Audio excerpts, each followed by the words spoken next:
Welcome to the Rondinelli project. Today I'm going to demonstrate how to build this type of nesting box right here, to help maintain nesting habitat for our Eastern Bluebirds here in Pennsylvania. Thanks to nesting box programs, they are no longer in decline, but they still need our help to maintain their recovery populations. So let's get started. As you can see, this nesting box needs to be replaced.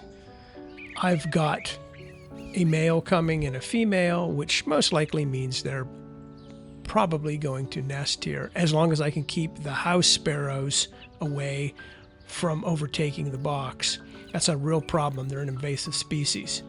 This is just their mating ritual that they go through, choosing their apartment. So I just thought, well, since I have to rebuild this box, this would be a good time to create this film on do-it-yourself nesting box construction. It really helps the wildlife habitat. They have that kind of warble, like they got marbles in their mouth. Now, you might not know this about bluebirds, but they are cavity-dwelling birds. They don't build a nest like a robin does. They have to build it inside of something. Now, according to Penn State, bluebird population saw a severe near 90% decline during the mid-20th century due to habitat loss, as well as pesticide use. So, the program's working to bring them back. And we have. So nesting box programs have been crucial for population recovery. This nesting box is pretty simple. There's 6 pieces. You have the left side, you have the back, you have the right side of the nesting box, you have the roof, you have the floor, and the front, which is where the hole is. And I just use drywall screws to put them together, 1-inch drywall screws, and you don't want to overdrive them. So let's start with the left side of the nesting box and the back. And we'll put those 2 pieces together first, like so. Not that difficult. Let's build it. I prefer to use drywall screws. They have a nice bite when you put them into the wood. These are 1-inch, and you'll need a Phillips head screwdriver. I like to pre-drill my wood and countersink the screws. You kind of dry fit them, and then you can drill all your pre-drills if you want to. That way you avoid splitting the wood. And once you get the first piece on, it goes pretty smooth after that. So just be careful not to overdrive the screws. I'm putting the left side on, and I'm going to insert the next screw. You can see the countersink, so the head of the screw kind of disappears, just makes a neater job, looks a little better. And there's the left side. You're looking at the back of it. And once that's done, you can proceed to attach the right side.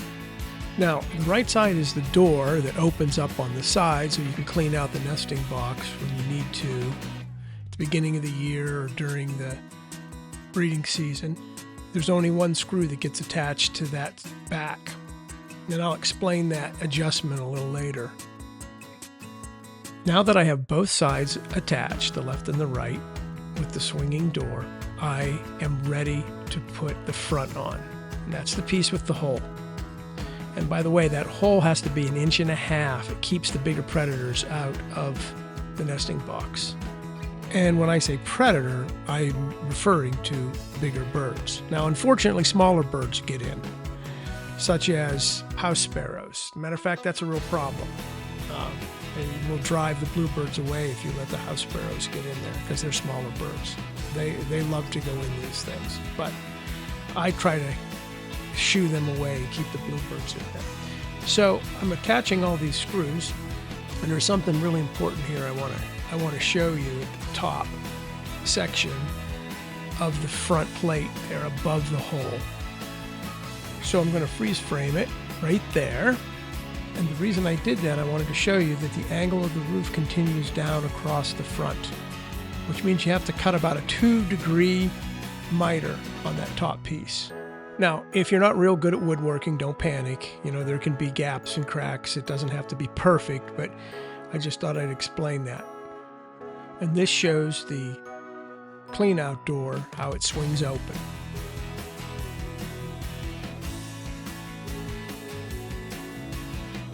The next step is to insert the floor of the nesting box. And the easiest way to do that is to open up the clean out door, slide in your flooring, and attach the screws to hold it in place. There's a couple on the side and one on the back and one in the front. And that's what I'm doing right here. And if you notice, I cut the corners off of that floor. You want that there for ventilation. These nesting boxes can get pretty hot in the sun. It also lets any water that would get in there also drain out.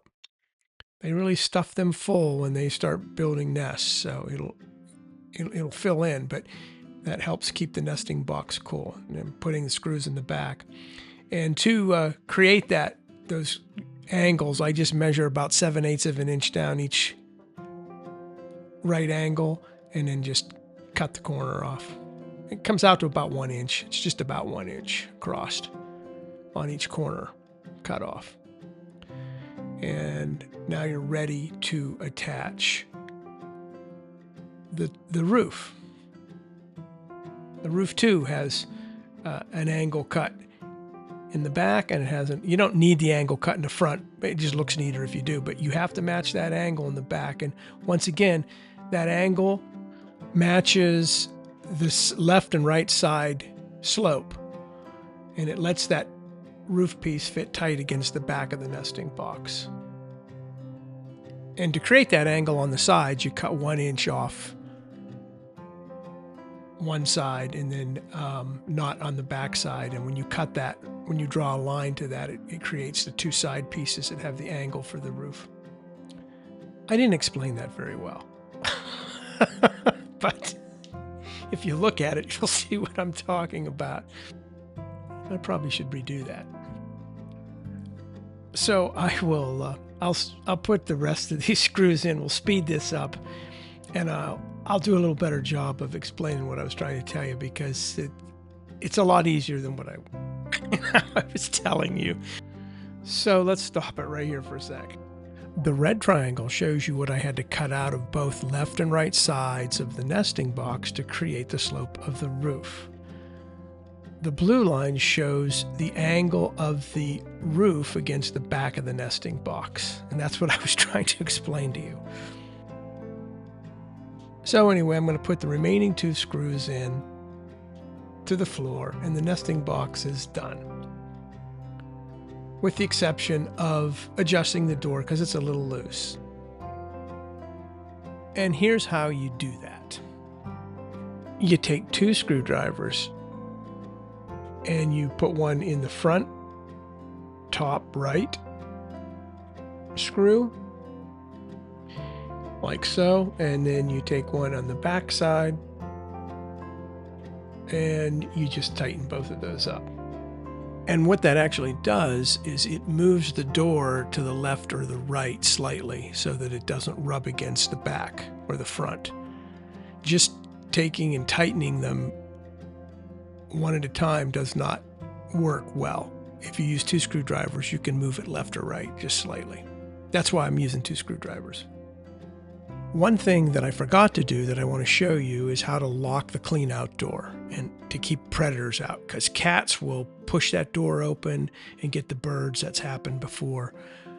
Other animals raccoons will do that as well. So this is how you stop that from happening. So I took my hole punch and I marked where I wanted to drill. And I took an 1.5 inch roofing nail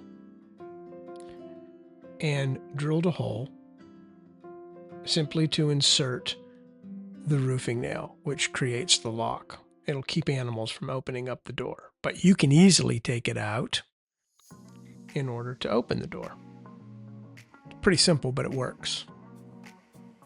I forgot to do that one year on a nesting box I put in, and bluebirds were in there, and an animal got in and removed them. So that little trick right there will prevent that from happening. It's worth doing. So there you have it. There's a nesting box. I put it on a turntable just so you could see it all the way around and see all the angles.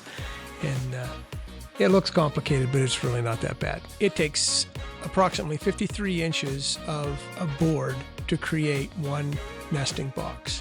And you could probably get two on a 1x6x8 if you just make it a little smaller. But we know that 1x6x8 really isn't that. It's 3/4 by 5.5 inches. So here are the measurements. And here's a tip for you. I recommend cedar. It lasts better outdoors, but you can use whatever wood you want. You can use pine. And only paint it on the outside, not on the inside, for the safety of the birds.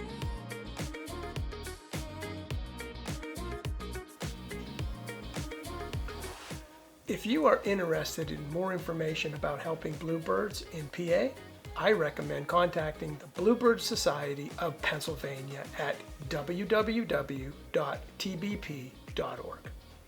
Hey, I'm Mr. R, and this is the Rondinelli Project. We can all do something to help our wildlife in Pennsylvania. So get out there and make your mark.